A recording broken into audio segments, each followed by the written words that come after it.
Hey, good afternoon. Going to start doing something a little different here at Souk with our YouTube channel. We're going to start doing some educational stuff, recipes you can do at home, what knives to get, sauces. What I'm doing right now is going to show you guys how to turn your basil in your gardens into pesto.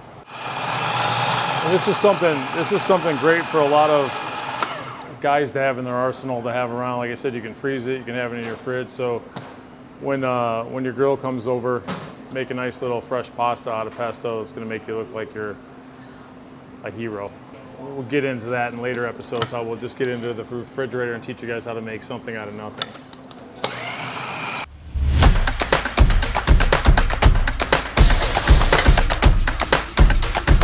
A friend of mine owns this building, and this used to be just weeds, and it was an eyesore. So I contacted Dave and said, hey, do you mind if we plant a little garden? It's going to beautify the back of your building, and we'll just be able to do some herbs and some little things. And I didn't really think we'd get a whole lot of use out of it. A couple of our employees, Nick actually planted it this year, and then one of my employees'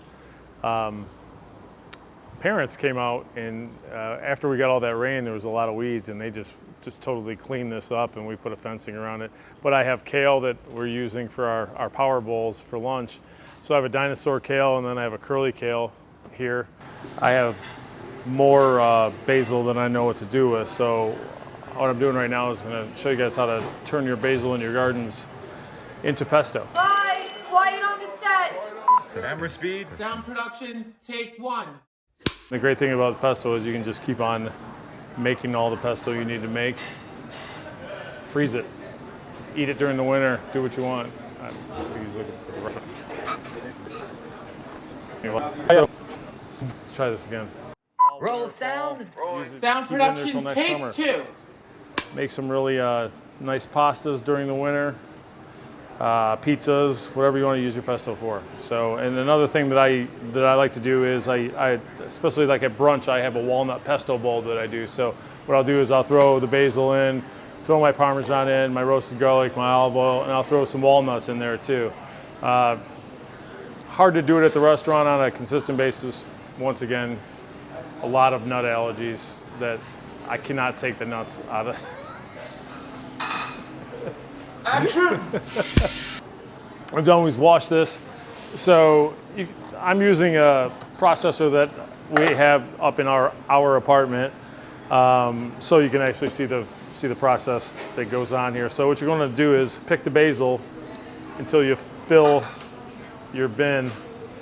And what's going to probably amaze you is how much basil it takes to make a little quart of pesto. It takes a ton. So if you're wondering why at the grocery store, at Whole Foods, or any markets you may shop at, why pesto is so expensive, that's why, because it's a process.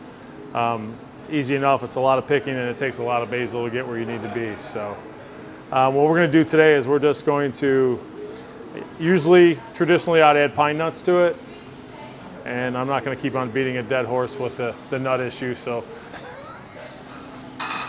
we're just going to do it without the pine nuts. I'm going to use roasted garlic. If you don't have roasted garlic, you can just use regular garlic.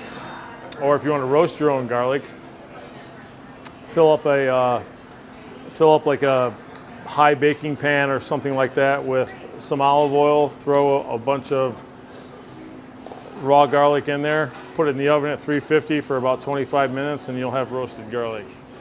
Always good to have in your kitchen. It's probably a necessity that you should have in your kitchen for cooking, sauteing. Roasted garlic makes everything better.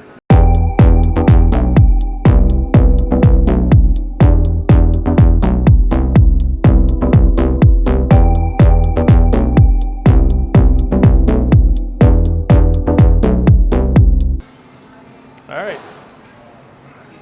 So we got a pretty full bin here.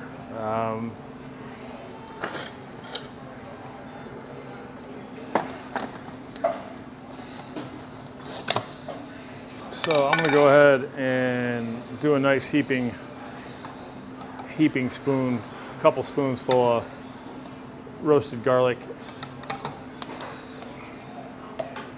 I'm gonna go ahead and I've got some pecorino here, grated say that 20 times fast. Grated pecorino. I always add the cheese in there too. Like I said, if you want to add pine nuts or walnuts or whatever your preference is, you can do that too. I'm gonna add a little bit of EVO, extra virgin olive oil.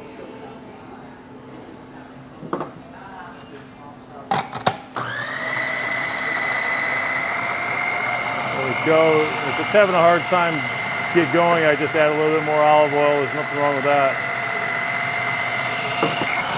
Stop it every once in a while and just kind of mix in. And you can see it's got a really nice green color to it right now, the olive oil, and then see the specks of the garlic and the pecorino in there right now. Oh, and then we're just gonna add a couple dashes of sea salt in there too.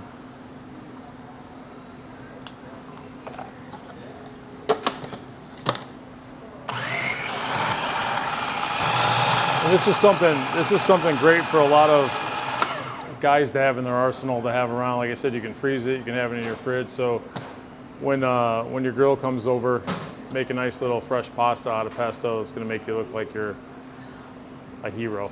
And we'll get into that in later episodes. How we'll just get into the refrigerator and teach you guys how to make something out of nothing.